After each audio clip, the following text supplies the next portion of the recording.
వీళ్ళ బాధ వింటే ఏ తండ్రికైనా ఏ తల్లికైనా బాధ, కఠిన శిక్ష. మొన్న కూడా పాల్గాం సంఘటనలో కూడా ముస్కర్లు ఏ విధంగా చేశారో అలాంటి సంఘటన పాకిస్తాన్కి ఎట్లా దెబ్బ కొట్టినట్టు అందరూ కోరుకున్నారో, రక్త సింధూరము, ఆపరేషన్ సింధూర అని ఏ విధంగా జరిగిందో అదే వాళ్ళు కూడా కోరేది. దానికి తగ్గట్టుగా పోలీస్ పరంగా వీళ్ళు పక్కనే ఉన్నారు. కన్సర్న్ సీఏలు కానీ, డిఎస్పీ గారు, ఎస్పీ గారు అందరూ పోలీస్ పరంగా కఠినంగా దానికి రెఫర్ రాస్తారు. సబ్జెక్ట్ పరంగా మేము సపోర్ట్గా లాయర్ని పెడతాం, అతనికి లాయర్ లేకుండా చేస్తాం.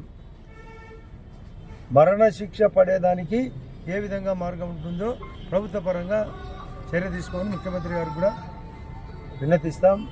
తగిన చర్య ఉంటుంది. పాపం ఇటువంటి సంఘటన మేము డబ్బుతో కొలమానం కాదు ఇది. అయినా ఈయన యొక్క అడ్రస్ తీసుకొని ప్రభుత్వ పరంగా నా వ్యక్తిగతంగా పెద్ద సాయం చేస్తామని మీకు అందరికీ తెలియజేస్తున్నా.